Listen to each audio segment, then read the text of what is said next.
Hello, did you know that you can use music strategically to reach your goals? There has actually been done research showing that can be an effective mechanism for emotional regulation, meaning that you can apply it strategically in order to get closer to your goals and regulate your emotions and the things that are holding you back from your dreams.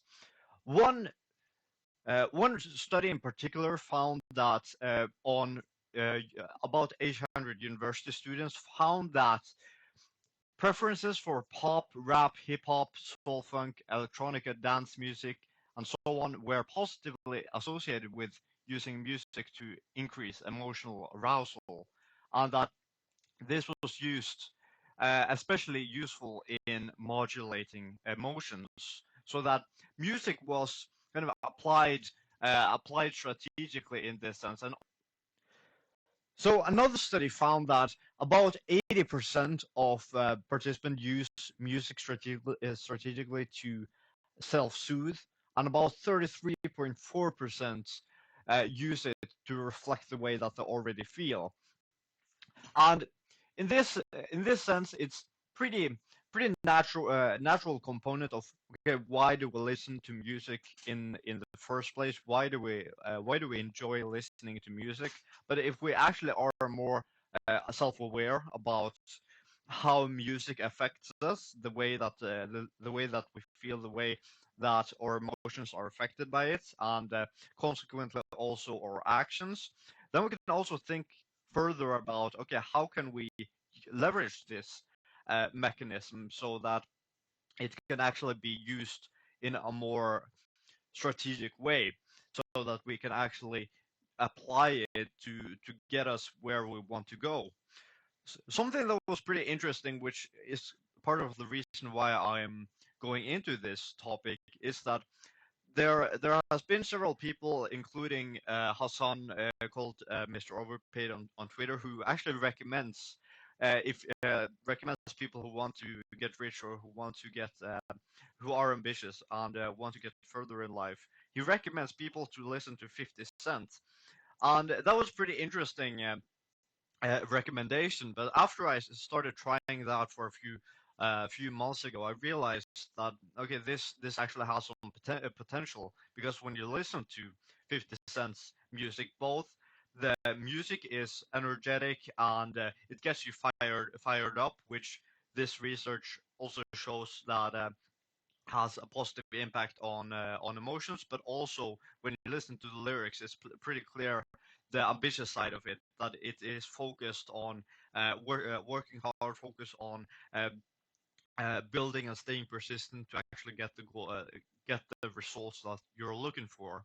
And that's why this this strategy actually works. That telling people to listen to 50 Cent, and it actually works when you actually do it.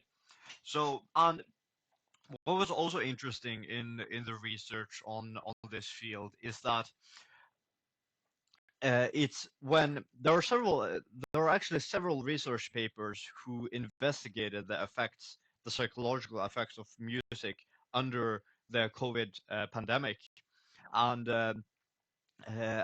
what it found was that in it's music played a very important role in as a coping mechanism for loneliness. And because, of course, during the pandemic, when during the lockdowns, people were forced to stay in their home. They were isolated from each other, and that was very difficult for a lot of people. And it's also, there's statistics that showed the suicide rate went up a lot, and generally people felt isolated and lonely. And one particularly notable strategy that was applied in this case was music to actually compensate for that loneliness. So I'll share one a quote from a study that was conducted uh, on on this on this relationship for Spain in particular. Spain were really really strict during the uh, during 2020, during the height of the pandemic. So I'll share that the study says that young people between 18 and 40 years old stood out in the use of music as a resource to alleviate loneliness. These results confirm that music seems to have arisen as one of the most used artistic expressions to cope with loneliness, to relate to the outside, or as a tool to endure psychological and emotional states cataloged as negative, such as anxiety, anguish, depression, and others. And similarly, another study, there found a positive relationship between the use of music listening for affect regulation and current well-being, particularly from participants from India, while people with stronger symptoms of depression and anxiety used music differently. The end result was still a positive change in effect. So, and this also brings up another important point, right? Because it's not just for any uh, uh, not just for any emotional regulation. It's not just for feeling hyped up. It's not just the aspect of being energized and motivated towards action that music plays for as a strategic component, so to speak, in actually getting somewhere and being motivated to reach your goals. It's also that part of reflecting and being and acknowledging those feelings of loneliness, anguish, sorrow, for maybe regrets and maybe depression for the things you haven't done before that you are now going to change, but accepting your situation and using music strategically, finding those songs and tunes that reflect the way that you're feeling and acknowledge it so that you can move on from it, so that you don't just hold on to all these negative emotions. You acknowledge them, you understand that, okay, this is a natural way to feel in this situation, but you don't let it control you. You acknowledge it. Okay, you move on. You have your music to understand and acknowledge that emotion, and then you move on.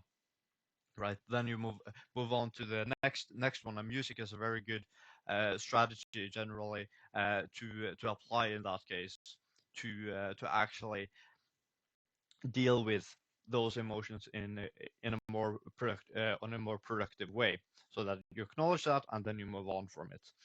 And then when you are dealing with those emotions, after you're done dealing with those negative emotions, which a lot of which are common, especially in the beginning when you are actively starting to change your life around. You may change your surroundings, change your friend group circle, and that may be a difficult moment for you, which is filled with loneliness when you're trying out new things, when you're building on your own before you're finding these new people that you want to hang out with and be inspired by. You may feel lonely in those situations. That's when it's good to have music to apply in those circumstances. And then you can leverage that, and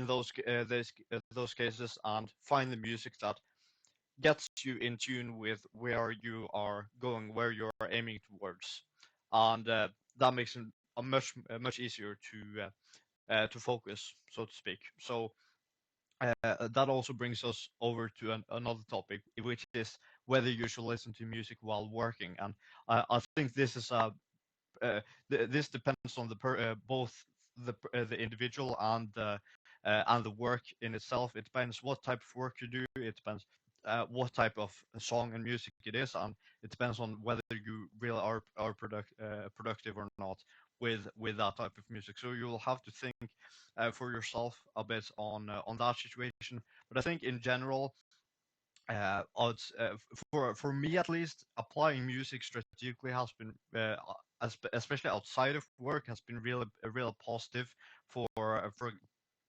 being able to better self-regulate my emotions, and and acknowledging the different emotional states. So I think, yeah, especially try it out if you think it's relevant for you outside of your work, and then maybe if you think it can get you, if you are in the position, this kind of this type of work where you can listen to music while you work, you are more by yourself when you're doing the work, then you can try it out. But ultimately, you'll have to test and experiment yourself what works best for you in those cases.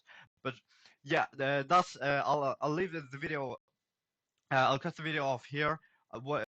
I just want to share with you the kind of uh, experiences I had with applying music for self-regulations, and sharing some of this research showing that there is actually science behind this.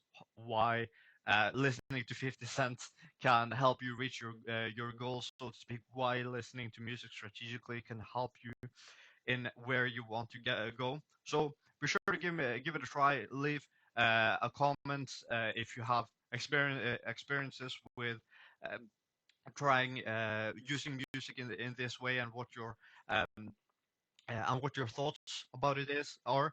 And yeah, be sure to like and subscribe if you enjoyed, and I will see you all very, very soon.